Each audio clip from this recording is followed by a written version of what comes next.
நண்பர்களே, இன்னைக்கு நம்ம பேச போற விஷயம் பாஸ்போர்ட், விசா, இந்தியாவோட பார்டரை தாண்டி வந்த மனுஷங்களை பத்தி இல்லைங்க. இந்த உயிரினங்கள் இந்தியாவுக்குள்ள வந்து இங்க இருந்து வெளியேற மறுக்குதுங்க. அதாவது இது ஒரு பல்லுயிரின வெளிநாட்டவங்க பத்திய கதைங்க. இந்தியாவில் நிறைய பசுமை நிறைந்த காடுகள், புல்வெளிகள், புதர்கள், சதுப்பு நிலங்கள், மலைகள், நதிகள்னு இயற்கை தன்னிச்சையா வளர்த்த ஒரு பெரிய பல்லுயிர் நாடுங்க. இந்த நாட்டுல உள்ள தாவரங்களும் விலங்குகளும் மனுஷனோட உதவி இல்லாம காலநிலை, மண்ணு, மழையை அடிப்படையா கொண்டு இயற்கையா வளர்ந்துச்சுங்க. ஆனா இன்னைக்கு இந்த இயற்கை சமநிலைய மெதுவா, அமைதியா, ஆனா ஆபத்தா சிதைக்குதுங்க. அதுதான் இந்த ஆக்கிரமிப்பு. அந்நிய உயிரினங்கள்ங்க. விசா, பாஸ்போர்ட் எதுவுமே இல்லாம நம்ம நாட்டுக்குள்ள வந்ததுங்க. இந்த பல்லுயிர் வந்து நம்ம நாட்டுல பிறந்தவையே கிடையாதுங்க. மனுஷனால அழகுக்காக, லாபத்துக்காக, விவசாயத்துக்காக அல்லது தவறுதலா கொண்டு வரப்பட்டதுங்க. ஒரு தடவை வந்துட்டா போச்சுங்க. அதுக்கப்புறம் இது வேகமா வளர்ந்துகிட்டே நம்ம நாட்டு பல்லுயிரை கொஞ்சம் கொஞ்சமா ஓரம் கட்டிடுங்க. நிலம், நீர், உணவு எல்லாத்தையுமே தானே சாப்பிட்டு அந்த ஏரியாவே வளைச்சு போட்டுருதுங்க. இதுதான் நண்பர்களே foreigners who refuse to leave India அப்படிங்கிறதோட உண்மையான அர்த்தம். வெளிநாட்டவர்கள் நம்ம நாட்டு விட்டு போகிறதுக்கு மறுக்கிறாங்க. அப்படின்னா இந்த நம்ம நாட்டு ஆராய்ச்சிகள் என்ன சொல்லுது இந்த உங்களை பத்தி தெரியுங்களா? இந்தியாவில மட்டும் 1599 வெளிநாட்டு தாவரங்கள் இருக்கிறதா பதிவு செஞ்சிருக்காங்க. 2023 அப்புறம் அந்த எண்ணிக்கை 2503 உயர்ந்துருச்சு. நம்ம நாட்டுல இது வரைக்கும் 45,000 தாவரங்கள் இருக்குன்னு botanical survey of India record பண்ணிருக்குங்க. இப்போ நம்ம நாட்டுக்குள்ள புகுந்த இந்த 2500 தாவரங்கள் இருக்கு பாத்தீங்களா, அதுங்க பல விவசாய நிலங்களை கடந்து காடுகள், புல்வெளிகள், நீர்நிலைகள்னு இயற்கை வாழ்விடங்களை எல்லாம் முழுசா ஆக்கிரமிச்சு எல்லா இடத்துலயும் இந்த ஆக்கிரமிப்பு உயிரினங்கள் மட்டும்தான் இப்ப இருக்குங்க. இதுல ரொம்பவே ஆபத்தானது என்னன்னு கேட்டீங்கன்னா, பார்த்தீனியம்ங்கிற ரயில்வே பிளான்ட் இல்லைன்னா காங்கிரஸ் பிளான்ட் அப்படின்னு சொல்லுவாங்க. அமெரிக்காவில இருந்து PL480 ப்ராஜெக்ட் மூலமா நம்ம நாட்டுக்கு கொண்டு வந்த கோதுமையோட இந்த பார்த்தீனியம் நம்ம நாட்டுக்குள்ளார வந்துருச்சுங்க. இன்னைக்கு இந்தியாவுடைய ரோட்டு ஓரத்திலையும் அக்ரிகல்ச்சர் நிலத்திலையும் ஒரு விஷச்செடியா கம்ப்ளீட்டா மாறிடுச்சுங்க. பயிர்களை அழிக்குது, நிலத்தடி நீரை அப்படியே உறிஞ்சுது, மனுஷனுக்கு அலர்ஜி, தோல் நோய், சுவாச பிரச்சனைகளை எல்லாத்தையும் இதான் உண்டாக்குது.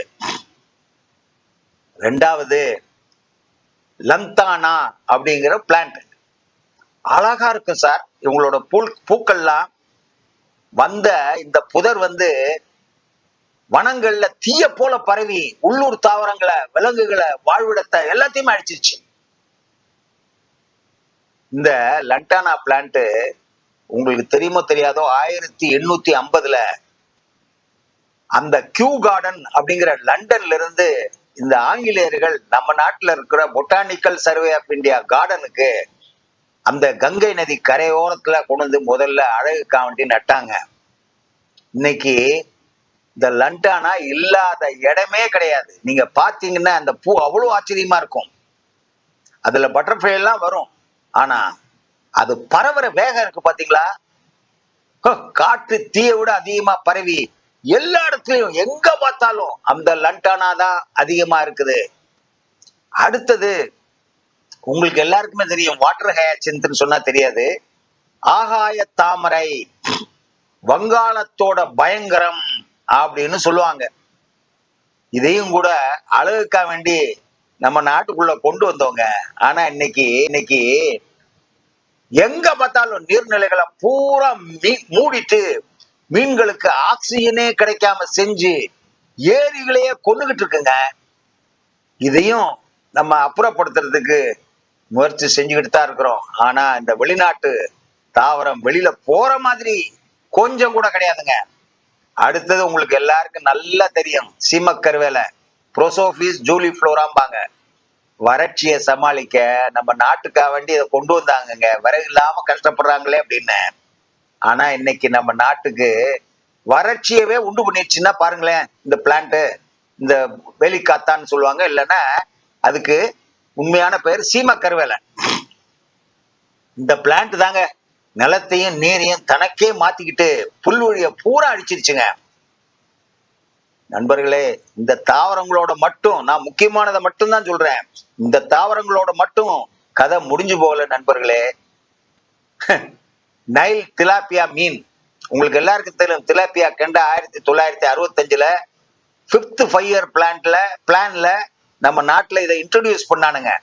ஆப்பிரிக்காவில இருந்து வந்த இந்த மீன் இந்திய நீர்நிலைகள்ல எல்லா உள்ளூர் மீன்களையும் அழிச்சிருச்சுங்க. உங்களுக்கு எல்லாருக்குமே தெரியும், கெண்டை, கெளுத்தி, அதுக்கப்புறம் பாத்தீங்கன்னா குறவை, வெறா மீன் எல்லாத்தையுமே அழிச்சிட்டு எங்க பார்த்தாலும் இதோட ஆதிக்கத்தை தாங்க உருவாக்கி இருக்குது. அடுத்தது இப்போ எந்த நீர்நிலைக்கு போனாலும் சரி, இந்த ஆப்பிரிக்கன் கேட்ஃபிஷ் மீசியோட இருக்கும் பெருசா. வணிக லாபத்துக்காக இந்த மீனை நம்ம நாட்டுக்கு கொண்டு வந்தோங்க. ஆனா இன்னைக்கு அந்த மீன் தவளை, எந்த நீர்வார் ஊழி எதையுமே விட்டு வைக்கிறது இல்லைங்க. எல்லாத்தையும் எனக்கே அப்படின்னு நிம்மதியா எல்லா இடத்துலயும் அழைக்காத விருந்தாளியா புரிந்துடுச்சுங்க. பூந்தடோ இல்லாம பாக்குற இடமெல்லாம் இதே தானா. அடுத்தது சிவப்பு காது ஆமை, அதாவது அதுக்கு பேர் என்ன சொல்லுவாங்கன்னா ரெட் இயர்டு ஸ்லைடர் ஆமை அப்படின்னு சொல்றாங்க. செல்ல பிராணியா நம்ம வீட்டுக்கு முதல்ல வந்துச்சுங்க. வீட்டுல இருந்து வெளியில ஓடி போய் இன்னைக்கு இந்தியா முழுக்க இருக்கக்கூடிய நீர்நிலைகள்ல உள்ளூர் ஆமைகளுக்கே இடம் இல்லைங்க, எல்லாம் போயிடுச்சு. எல்லா இடமும் இதுகளுக்கேன்னு நிம்மதியா வாழ்ந்துகிட்டு இருக்குங்க. அடுத்தது யாருன்னா அமெரிக்கன் புல்ஃப்ராக். இவ்வளவு பெருசு இருக்கும், அது விஷத்தவளை. இது ஒரு பெரிய தவளைங்க, சைஸ போல பெரிய பசி. மத்த எல்லாத்தையுமே பிரமிக்கிற அளவுக்கு பெரிய அழிவை கொடுத்துக்கிட்டு இருக்குங்க நம்ம நாட்டுக்கு. இன்னும் நம்ம கண்ணுக்கு தெரியாத ஒரு மிகப்பெரிய ஆபத்து இருந்துகிட்டே இருக்குங்க. ஏகப்பட்ட பூச்சிகள், நெமட்டோடு, பண்ணுக்குள்ள இருக்கிற புழுக்கள், கண்ணுக்கு தெரியாத எதிரிகள்ங்க அவங்க. நமக்கு தெரியும் எல்லாருக்கும், பப்பையா மீலி பக், பப்பாளி பழத்தையே வரவிடாது. ஸ்பைரலிங் ஒயிட் ஃபிளை, அது வேற ரொம்ப எல்லா செடியையும் எல்லா பயிரையும் ஒண்ணுமில்லாம பண்ணுது. அப்புறம் ஃபால் ஆர்மி வர்ம் அப்படின்னு சொல்றாங்க, அது வேற ரொம்ப ரொம்ப இதெல்லாமே அழிக்க முடியாம போச்சுங்க. நம்ம பயிரை பூரா அழிச்சுக்கிட்டு இருக்குங்க. நமக்கு எந்த ஒரு விவசாயிக்கும் உதவி இல்லை.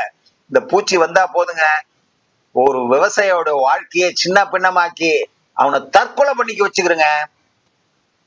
நம்ம ஆராய்ச்சி என்ன சொல்லுது, நம்ம நாட்டு ஆராய்ச்சி என்ன சொல்லுதுன்னா, இந்தியாவுடைய மேற்கு தொடர்ச்சி மலைகள், மத்திய இந்திய காடுகள், தென்னிந்திய மலைப்பகுதிகள், இது எல்லாமே 66 விழுக்காடு அளவுக்கு ஆக்கிரமிப்பு தாவரங்களால பாதிக்கப்பட்டிருக்குங்க. இந்தியால இருக்கிற 3,58,000 சதுர கிலோமீட்டர் காடுகள்ல 1,58,000 சதுர கிலோமீட்டர் இதுவரைக்கும் இந்த இந்தியா விட்டு வெளியேற மறுத்த வெளிநாட்டவர்கள் கபலீகரம் பண்ணிட்டாங்க. நண்பர்களே, நம்ம சிலத அழகுக்காக கொண்டு வந்தோங்க. ஆனா இன்னைக்கு அது அழகு இல்லைங்க, ரொம்பவே பெரிய ஆபத்தா மாறிடுச்சுங்க.